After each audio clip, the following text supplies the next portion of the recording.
तो दोस्तों आज हम लोग बात करेंगे अध्याय नंबर 11। अध्याय नंबर 10 हो गया था, तो अध्याय नंबर 11 है। इस चैप्टर का नाम क्या है? तो इमारतें, चित्र तथा किताबें। क्या नाम है? इमारतें, चित्र तथा किताबें नाम है इसका, ठीक है ना। तो दोस्तों 10 तक हो गया था, 11 शुरू हो गया है, लेकिन ये आज लास्ट है 6 क्लास का। एनसीईआरटी आज ख़त्म हो जाएगा, ठीक है ना। फिर हम लोग अगले दिन से करेंगे 7 क्लास के एनसीईआरटी शुरू करेंगे, ठीक है। तो चलिए शुरू करते हैं। अभी क्या है? मर्तुसामी और लौह स्तंभ। मर्तुसामी आज बहुत खुश था, इसका नाम है, ठीक है ना। पहिएदार कुर्सी में बिठाकर उसका भाई उसे कुतुब मीनार दिखाता हुआ प्रसिद्ध लौह स्तंभ के सामने ले आया और धूल भरे पथरीले रास्तों से रैंप के सहारे क्या क्या यहाँ तक आना काफ़ी मुश्किल था। अपने इस अनुभव को मर्तुसामी कभी नहीं भूल पाया। क्या क्या? मर्तुसामी कभी भूल नहीं पाया। धातु विज्ञान। अब ये धातु विज्ञान क्या है दोस्तों? तो चलिए देखते हैं ये धातु विज्ञान क्या है, ठीक है ना। प्राचीन भारत धातु वैज्ञानिकों ने विश्व धातु विज्ञान के क्षेत्र में प्रमुख योगदान दिया और पुरातात्विक खुदाई ने यह दर्शाया कि हड़प्पावासी कुशल शिल्पी थे। क्या थे? हड़प्पावासी कुशल और शिल्पी थे और उन्हें तांबे के धातु कर्म की जानकारी थी। तांबे की क्या थी? धातु कर्म की जानकारी थी। उन्होंने तांबे और टीन को मिलाकर कांसा भी बनाया था। क्या बनाया था? तो तांबे और टीन को मिला करके कांसा भी बनाया था। जहाँ हड़प्पावासी कांस्य युग से जुड़े थे। हड़प्पावासी क्या थे? तो कांस्य युग से जुड़े थे। वही उनके उत्तराधिकारी लोहा युग के संबंध थे। उत्तराधिकारी क्या थे? तो लोहे युग का संबंध थे। भारत अत्यंत विकसित किस्म के लोहे का निर्यात करता है। क्या करता है? लोहे का निर्यात करता है। खोटा लोहा, पिटुआ लोहा और ढालवा लोहा। कौन कौन सा लोहा है? तो खोटा लोहा, पिटुआ लोहा और ढालवा लोहा। अब यहाँ पर देखिए ये लौह स्तंभ है। लौह स्तंभ महरौली दिल्ली में कुतुब मीनार के परिसर में खड़ा यह लौह स्तंभ भारतीय शिल्पकारों की कुशलता का एक अद्भुत उदाहरण है। क्या है? कुशलता का एक अद्भुत उदाहरण है। इसकी ऊंचाई 7.2 मीटर और वजन 3 टन से भी ज़्यादा है। ऊंचाई कितनी है? तो 7.2 मीटर, ठीक है। और वजन कितना है दोस्तों? तो वजन है 3 टन से ज़्यादा, ठीक है। इसका निर्माण लगभग 1500 साल पहले हुआ था। कब हुआ था? तो 1500 साल पहले हुआ था। और इसके बनने के समय जानकारी हमें इस पर खुदे अभिलेख से मिलते हैं। मतलब जो खुदे हुए अभिलेख है उससे हम लोगों को पता चलता है, ठीक है ना।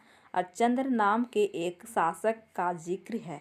क्या नाम का शासक का जिक्र है? तो चंद्र नाम के शासक का जिक्र है। और गुप्त वंश, मतलब वो कहाँ? तो गुप्त वंश के थे। आश्चर्य की बात यह है कि इतने वर्षों के बाद भी इनमें जंग नहीं लगा। मतलब इतने वर्ष हो गए पर भी इसमें क्या है कि जंग नहीं लगा, ठीक है ना। और ईंटों और पत्थरों की इमारतें हमारे शिल्पकारों की कुशलता के नमूने स्तूपों जैसी कुछ इमारतों में देखने को मिलते हैं।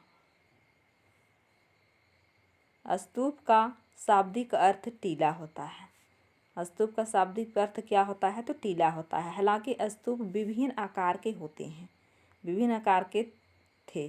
कभी गोला लंबे तो कभी बड़े या छोटे। उन सब में एक समानता है। प्राय सभी स्तूपों के भीतर एक छोटा सा डिब्बा रखा रहता है। छोटा सा क्या रहता है? डिब्बा रखा रहता है।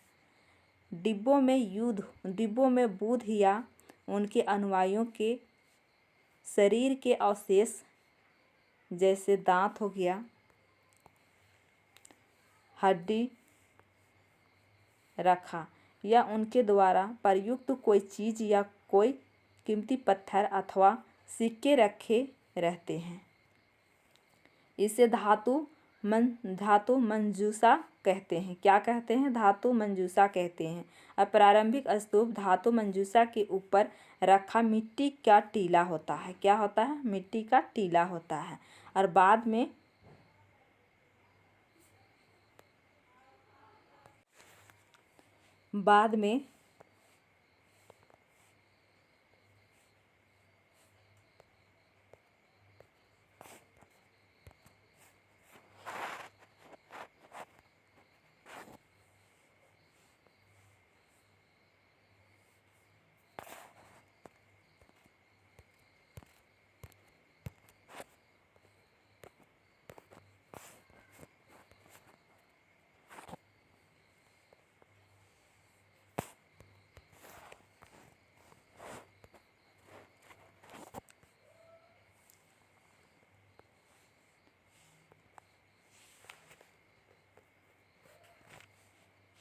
में टीले को ईंटों से ढक दिया गया। क्या किया गया? टीलों से ईंटे को ढक दिया गया और बाद के काल में उसे गुंबद नुमा ढांचे को तरासे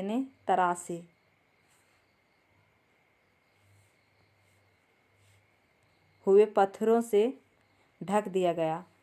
स्तूपों के चारों ओर परिक्रमा करने के लिए एक वृत्ताकार पथ बना होता था, जिसे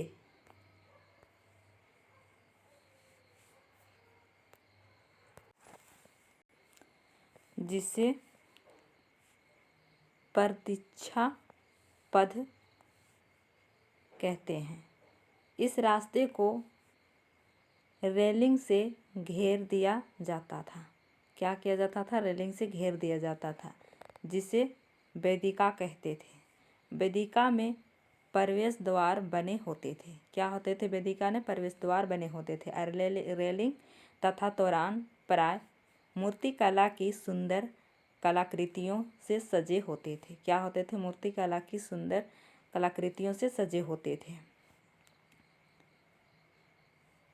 कभी कभी एक भव्य स्तूप हुआ करता था। लगभग 2000 साल पहले इस स्तूप को सजाने के लिए शिलाओं पर चित्र उकेरे गए थे। क्या किए थे? सजाने के लिए शिलाओं पर चित्र उकेरे गए थे। कई बार पहाड़ियों को काटकर बनावटी गुफाएं बनाई जाती थी। क्या की जाती थी? कई बार ऐसा होता था कि पहाड़ियों को काट करके बनावटी गुफा बनाई जाती थी। इस तरह की कई गुफाओं को मूर्तियों तथा चित्रों द्वारा सजाया जाता था। इस काल में कुछ आरंभिक हिंदू मंदिरों का भी निर्माण किया गया। इन मंदिरों में विष्णु, शिव तथा दुर्गा जैसे देवी देवताओं की पूजा होती थी। कौन कौन सा? तो विष्णु, शिव और दुर्गा जैसी देवी देवताओं का पूजा होती थी। और मंदिरों का सबसे महत्वपूर्ण भाग गर्भगृह होता था। क्या होता था? गर्भगृह होता था, जहाँ पर मूर्तियाँ रखा जाता था। उसे क्या कहते हैं? तो गर्भगृह कहते हैं, जहाँ मुख्य देवी देवता या देवता की मूर्ति को रखा जाता है, उसे कहते हैं गर्भगृह। ठीक है ना? इसी स्थान पर पुरोहित धार्मिक अनुष्ठान करते थे और भक्त पूजा करते थे। अक्सर गर्भगृह को एक पवित्र स्थान के रूप में दिखाने के लिए क्या होता था कि एक पवित्र स्थान को वहाँ दिखाने के लिए, स्थान को रूप में दिखाने के लिए। ठीक है ना? अब यहाँ पर देखिए, यहाँ पर जो है ये स्तूप है, ये सांची का महान स्तूप है और ये कहाँ है? तो ये मध्य प्रदेश में है। इस तरह के स्तूपों का निर्माण कई सौ सालों तक चलता रहा, मतलब कई सौ सालों तक चलता रहा। और इस स्तूप में ईंटों का प्रयोग स्तंभ अशोक के ज़माने का है, मतलब अशोक जो के ज़माने का ये स्तूप है। ठीक है ना? जबकि रेलिंग और प्रवेश द्वार बाद के शासकों के काल में जोड़े गए हैं, मतलब अशोक के बाद जो आए थे शासक उस वक्त जोड़े गए हैं, ठीक है ना। चलिए अब नेक्स्ट चलते हैं। यहाँ पर देख सकते हैं भीतर गांव जैसे मंदिरों में उनके ऊपर काफ़ी ऊंचाई तक निर्माण किया जाता था। क्या किया जाता था? ऊपर तक निर्माण किया जाता था, आप देख सकते हैं, ठीक है ना। जिसे शिखर कहते थे। क्या कहते थे दोस्तों? जिसे शिखर कहते थे। और शिखर निर्माण के कठिन कार्य के लिए सावधानी से योजना बनानी पड़ती थी। क्या करनी पड़ती थी? सावधानी से योजना बनानी पड़ती थी। अधिकतर मंदिरों में मंडप नाम की एक जगह होती थी। यह एक सभागार होता था जहाँ लोग इकट्ठा होते थे। क्या होते थे? जहाँ लोग इकट्ठा होते थे। और एक जगह होता था मंडप नाम का, उसका सभागार होता था और जहाँ लोग इकट्ठा होता था। यहाँ से भी क्वेश्चन पूछ चुका है, ठीक है ना। अब यहाँ पर थोड़ा सा देखिए, उत्तर प्रदेश के भीतर गांव का एक आरंभिक मंदिर, अब देख सकते हैं आरंभिक मंदिर, यह लगभग 1500 साल पहले पक्की ईंटें और पत्थरों से बनाया गया है। पक्की ईंट और पत्थरों से बनाया गया है। और ये महाबलीपुरम के एकास्मिक मंदिर, इसमें प्रत्येक मंदिर एक ही विशाल पहाड़ी को तराश कर बनाया गया है। एक ही पहाड़ी को तराश करके बनाया गया है, ठीक है ना। इसीलिए उन्हें एकास्म कहा गया। ईंटों से बनाए जाने वाले मंदिरों से यह बिल्कुल भिन्न होते थे। ईंट से बनी इमारतों में नीचे से ईंटों की एक एक तरह जोड़ते हुए उससे ऊपर की ओर ले जाते हैं, जबकि चट्टान तराश कर बनाए जाने वाले मंदिरों को पत्थर काटने वाले ऊपर से नीचे के क्रम में बनाते हैं। इन मंदिरों को बनाते समय पत्थर काटने वालों को किन किन समस्याओं का सामना करना पड़ता होगा, इसकी सूची बनाइए। ऐहोल का दुर्गा मंदिर कहाँ है? लगभग कितना साल पहले हुआ? 1400 साल पहले बनाया गया था। कब बनाया गया था? तो 1400 साल पहले बनाया गया था, ठीक है ना। इसके बारे में थोड़ा सा पढ़ लेते हैं इधर ना। होती थी यह एक स्नागर होता था। इन शहरों में पत्थरों से बने कुछ उत्कृष्ट मंदिर थे। उनमें से कुछ यहाँ दिखाए गए हैं, मतलब कुछ है जो कि दिखाया गया है और बहुत कुछ दिखाया नहीं गया है। जैसे कि आप देख सकते हैं ये मंदिर पूरी पत्थर को काट के बनाया गया है। अब यहाँ पर देखिए स्तूप तथा मंदिर किस तरह बनाए जाते थे। स्तूप तथा मंदिर किस तरह बनाए जाते थे। स्तूपों तथा मंदिरों को बनाने की प्रक्रिया में कई अवस्थाएं आती थी। इसके लिए काफ़ी धन खर्च होता था, मतलब काफ़ी धन खर्च हो जाता था। इसीलिए आमतौर पर राजा या रानी ही इन्हें बनवाने का निश्चय करते थे, मतलब राजा या रानी ही उसे बनवाते थे। और पहला काम अच्छे किस्म के पत्थर ढूंढ कर शिलाखंडों को खोद कर निकालना होता था, मतलब शिलाखंडों को खोद करके निकालना होता था। जैसे यहाँ पर दिखाया आपको दे रहा है कि ये पत्थर से ही बनाया गया है, पत्थर को ही काट करके बनाया गया है, ठीक है ना। फिर मंदिर या स्तूप के लिए सोच विचार कर तय किए गए स्थान पर शिलाखंडों को पहुंचाना होता था। यहाँ पत्थरों को काट छांट कर तराशने के बाद खंभों, दीवारों की चौखटों, फर्शों तथा छतों का आकार दिया जाता था। इन सबके तैयार हो जाने पर सही जगहों पर उन्हें लगाना काफ़ी मुश्किल का काम था। क्या था? काफ़ी मुश्किल का काम था। अब यहाँ पर थोड़ा सा देखिए उड़ीसा का जैन मठ। क्या है? उड़ीसा की जैन मठ एक पहाड़ी को खोद कर इसे 2 मंजिले इमारत को बनाया गया है। आप यहाँ पर देखिए ये 1 मंजिले है और ये 2 मंजिले है। कमरों के प्रवेश द्वारों को ध्यान से देखो और इनमें जैन भिक्षु रहते हैं और ध्यान करते हैं। क्या करते हैं? ध्यान करते हैं। अब यहाँ पर देखिए कि इस तरह के शानदार ढांचों का निर्माण करने वाले शिल्पकारों को सारा खर्च संभवतः राजा रानी ही देते थे, मतलब संभवतः है कि राजा और रानी ही देते थे।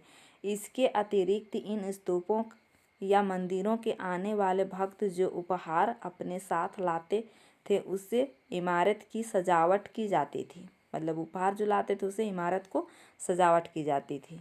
जैसे हाथी दांत का काम करने वाले श्रमिकों के संघ ने सांची के एक अलंकृत प्रवेश द्वार को बनाने का खर्च दिया था। इनकी सजावट के लिए पैसे देने वालों में व्यापारी, कृषक, माला बनाने वाले, इत्र बनाने वाले, लोहार, सुनार तथा ऐसे कई स्त्री पुरुष शामिल थे जिनके नाम खंभों या रेलिंगों तथा दीवारों पर खोदे हैं। मतलब खंभों या रेलिंगों तथा दीवारों पर ये क्या किए हैं, खोदा गया है। इसीलिए जब तुम इस स्थानों को देखने जाओ तो याद रखना कि कितने सारे लोगों ने इन्हें बनाने और सजाने में अपना योगदान दिया। मतलब यहाँ पर नाम खोद करके लिखा गया, ठीक है ना। चित्रकला, यह वह जगह है जहाँ के पहाड़ों में सैकड़ों सालों के दौरान कई गुफाएं खोदी गई। इनमें से ज़्यादातर बौद्ध भिक्षुओं के लिए बनाए गए विहार थे। क्या थे? बौद्ध भिक्षुओं को बनाए गए विहार थे। इससे कुछ को चित्रों द्वारा सजाया गया था। यहाँ इनके कुछ उदाहरण दिए गए हैं। गुफाओं के अंदर अंधेरा होने के वजह से अधिकांश चित्र मशालों की रोशनी में बनाए गए थे। इन चित्रों के रंग 1500 साल बाद भी चमकदार है। कितना साल? तो 1500 साल बाद भी चमकदार है। रंग किस चीज़ से बनता था? तो पौधों हो गया, खनिजों से बनाए गए थे। इन महान कृतियों को बनाने वाले कलाकार अज्ञात हैं। क्या है? कलाकार अज्ञात हैं। जैसे कि इसको आप देख रहे हैं,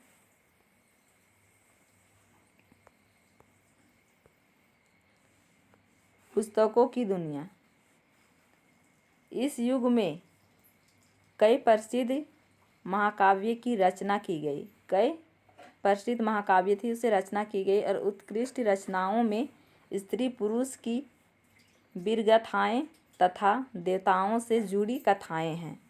करीब 1800 साल पहले एक प्रसिद्ध तमिल महाकाव्य शिल्पपदिकारम की रचना इलोंगो नामक कवि ने की। किसने की थी? इलोंगा नामक कवि ने की। इनमें कोलन नाम एक व्यापारी का कहानी है। क्या है? एक व्यापारी का कहानी है। वह पुहार में रहता था। क्या रहता था? तो वह पुहार में रहता था। अपनी पत्नी कनगी की उपेक्षा कर वह एक नर्तकी माधवी से प्रेम करने लगा। किससे? तो माधवी से प्रेम करने लगा। बाद में वह अपने कनकी पुहार छोड़कर मदुरै चले गए। वहाँ पांड्य राजा के दरबारी जोहरी ने कोलन पर चोरी का झूठा आरोप लगाया, जिस पर राजा ने उसे प्राणदंड दे दिया। क्या किया? राजा ने उसे प्राणदंड दे दिया। और कनगी, जो अभी भी उससे प्रेम करती थी, इस अन्याय के कारण दुख और रोष से भर गई। उसने मदुरै शहर का विनाश कर डाला। क्या कर डाला? तो मदुरै शहर का विनाश कर डाला। ठीक है ना। नेक्स्ट है एक और तमिल महाकाव्य मनी मेखलाई को करीब 1400 साल पहले सतनार द्वारा लिखा गया। कितना पहले? तो 1400 साल पहले। कोलन तथा माधवी की बेटी की कहानी है। मतलब उसमें क्या है? तो कोलन और माधवी की बेटी की कहानी है। ये रचनाएं कई सदियों पहले ही खो गई थी। क्या की थी? ये कई सदियों पहले ही खो गई थी। उनकी पांडुलिपियाँ दोबारा लगभग 100 साल पहले मिली। दोबारा मिली पर 100 साल पहले मिली। अन्य लेखक जैसे कालिदास संस्कृत में लिखते थे। कालिदास किस भाषा में लिखते थे? तो संस्कृत में लिखते थे। नेक्स्ट है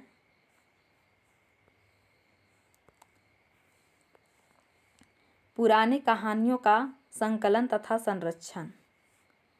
हिंदू धर्म से जुड़ी कई कहानियाँ जो बहुत पहले से प्रचलित थी। क्या थी? बहुत पहले से प्रचलित थी। इसी काल में लिखी गई इनमें पुराण भी शामिल है। इनमें क्या है? तो पुराण भी शामिल है। पुराण का शाब्दिक अर्थ है प्राचीन पुराणों में विष्णु, शिव, दुर्गा या पार्वती जैसी देवी देवताओं से जुड़ी कहानियाँ हैं। इनमें इन देवी देवताओं की पूजा की विधियाँ दी गई हैं। क्या है? पूजा की विधियाँ इसमें दी गई है। इसके अतिरिक्त इसमें संसार की सृष्टि तथा राजाओं के बारे में भी कहानियाँ हैं। क्या है? संसार के सृष्टि तथा राजाओं में का भी कहानियाँ हैं। अधिकतर पुराण सरल संस्कृत श्लोक में लिखे गए हैं। मतलब संस्कृत भाषा में लिखे गए हैं, जिससे सब उन्हें सुन और समझ सके। स्त्रियां तथा शूद्र जिन्हें वेद पढ़ने की अनुमति नहीं थी, वे भी इसे सुन सकते थे। क्या करते थे? सुन सकते थे। और पुराणों का पाठ पुजारी मंदिरों में किया करते थे, जिसे लोग सुनते आते थे। क्या करते थे? जिसे लोग सुनते आते थे। दो संस्कृत महाकाव्य महाभारत और रामायण लंबे अरसे से लोकप्रिय रहे। क्या? दो जो है वो कौन कौन सा है? तो महाभारत और रामायण लंबे अरसे से लोकप्रिय रहे हैं। और तुम में से भी कुछ बच्चे इन कहानियों से परिचित होंगे। महाभारत कौरवों और पांडवों के बीच युद्ध की कहानी है। किसका? तो पांडवों के बीच का युद्ध का कहानी है।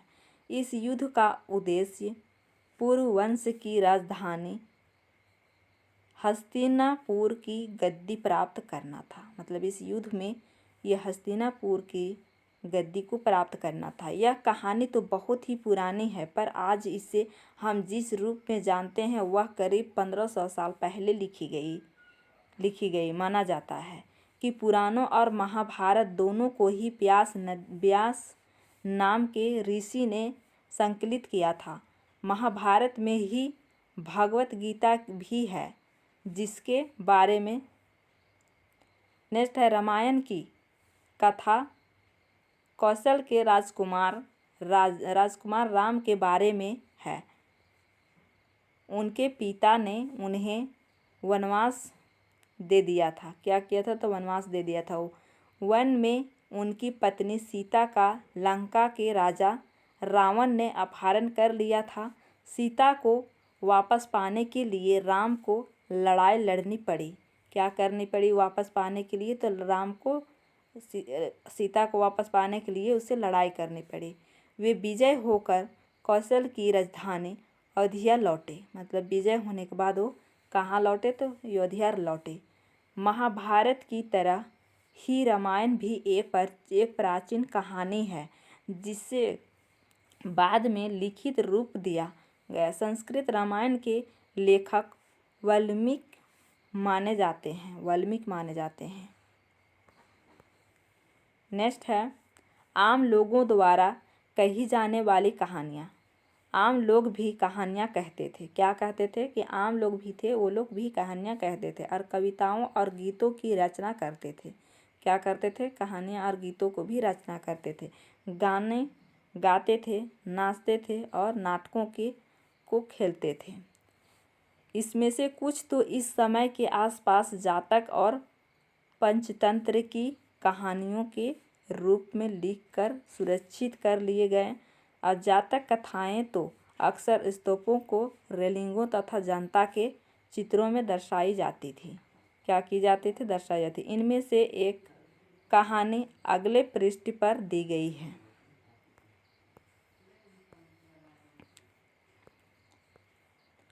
नेक्स्ट है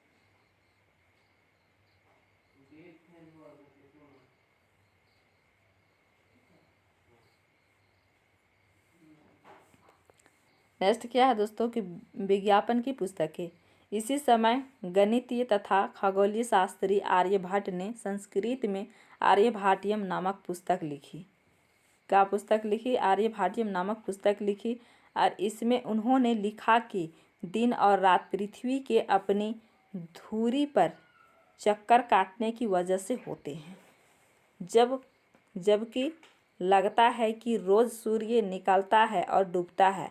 उन्होंने ग्रहण के बारे में भी एक वैज्ञानिक तर्क दिया। उन्होंने वृत्त की परिधि को मापने की भी विधि ढूंढ निकाली, जो लगभग उतनी ही सही है जितनी कि आज प्रयुक्त होने वाली विधि वराहमिहिर, ब्रह्मगुप्त और ये भास्कराचार्य।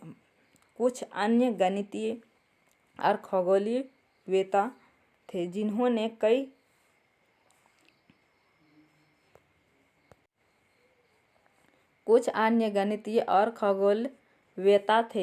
जिन्होंने कई खोजें कि इनके बारे में और पता लगाए।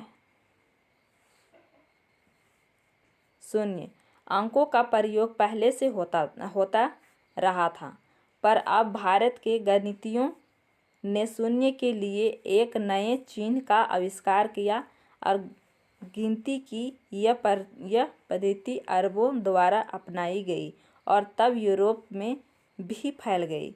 आज भी यह पूरी दुनिया में प्रयोग की जाती है।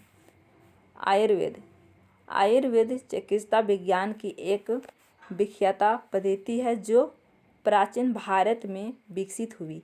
कहाँ विकसित हुई? तो प्राचीन भारत में विकसित हुई। और प्राचीन भारत में आयुर्वेद के दो प्रसिद्ध चिकित्सक थे, चरक और सूत्र। चरक द्वारा रचित चिकित्सा औषधि शास्त्र की एक उल्लेखनीय पुस्तक है। अपनी रचना श्रुत संहिता में श्रुत ने शल्य चिकित्सा की विधियों का विस्तृत वर्णन किया है।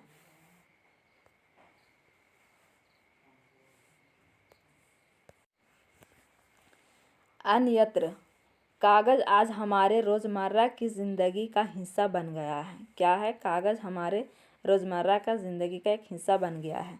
जो किताब हम पढ़ते हैं वे कागज़ पर छपी होती है। कहाँ पर छपी होती है? तो कागज़ पर छपी होती है। उसी तरह लिखने के लिए भी हम कागज़ का ही उपयोग करते हैं। क्या करते हैं? कागज़ का ही उपयोग करते हैं। कागज़ का आविष्कार करीब 1900 साल पहले काई लुन नाम के व्यक्ति ने चीन में किया।